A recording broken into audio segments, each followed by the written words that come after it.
श्रील प्रभुपाद जी की हरे हरे कृष्ण महामंत्र की हरे कृष्ण महामंत्र के जप के द्वारा हम राधा और कृष्ण के साथ अपने खोए हुए संबंध को पुनः स्थापित करते हैं।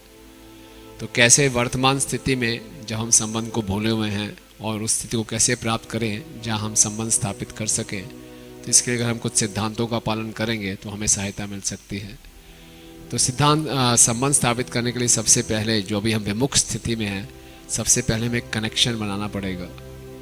और कनेक्शन बनाने के लिए जो पहला सिद्धांत रहेगा कि हम हरे कृष्ण महामंत्र का जप पूरी श्रद्धा के साथ करें, बड़े सिंसियर एफर्ट्स और श्रद्धा के साथ। ये श्रद्धा कि भगवान और भगवान के नामों में कोई अंतर नहीं है, और ये श्रद्धा कि इस हरे कृष्ण महामंत्र के जप से ही मुझे सारी सिद्धियां प्राप्त होंगी, और ये श्रद्धा कि मेरे जीवन में जितनी भी समस्याएं इसका मूल कारण यही है कि मैं भगवान से विमुख हूँ और हरे कृष्ण महामंत्र का जप सही ढंग से नहीं कर पा रहा, और अगर मैं ध्यानपूर्वक जप करूँगा तो मैं पुनः भगवान के साथ संबंध स्थापित कर पाऊँगा।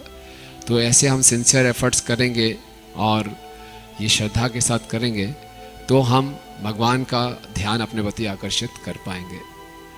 और दूसरा सिद्धांत है, अगर हम संबंध पुनः स्थापित करना चाहते हैं, कि कम से कम मैं जप के समय अटेंटिव रहूं, कम से कम। और अटेंटिव होने के लिए मुझे सूक्ष्म स्तर पे भी और स्थूल स्तर पे भी। स्थूल स्तर पे अटेंटिवनेस है कि मेरा बॉडी का पोस्चर अटेंटिव होना चाहिए, और जप के समय केवल जप, कोई स्मार्टफोन नहीं, कोई व्हाट्सएप नहीं, कोई और इधर उधर का काम नहीं, एटलीस्ट स्थूल स्तर पे। और सूक्ष्म स्तर पे अटेंटिव होने का अर्थ है कि be present in the present, वर्तमान में उपस्थित होना। इधर उधर मन भागेगा लेकिन इसको पकड़ के फिर वर्तमान में लाना। और वर्तमान में उपस्थित रहने के लिए हमें थोड़ा धैर्य रखना पड़ता है, क्योंकि अभी मन को हरे कृष्ण महामंत्र में कोई इतनी रुचि उत्पन्न नहीं हुई।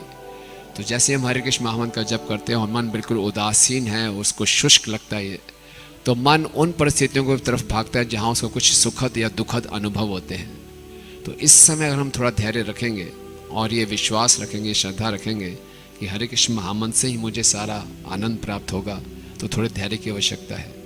और कृष्ण हमें देख रहे होते हैं कि इस समय ये क्या करेंगे, इसको अभी टेस्ट नहीं आ रहा, ये फिर से अपने सुखद और दुखद एक्सपीरियंस की तरफ भागेगा या पूरी श्रद्धा रखेगा किसी हरे कृष्ण महामंत्र में इसको आनंद प्राप्त होगा। तो हमें थोड़ा धैर्य रखकर सुनने का ही प्रयास करना है, और निश्चित रूप से फिर कृष्ण रेसिप्रोकेट करना आरंभ करते हैं। हरे कृष्ण महामंत्र की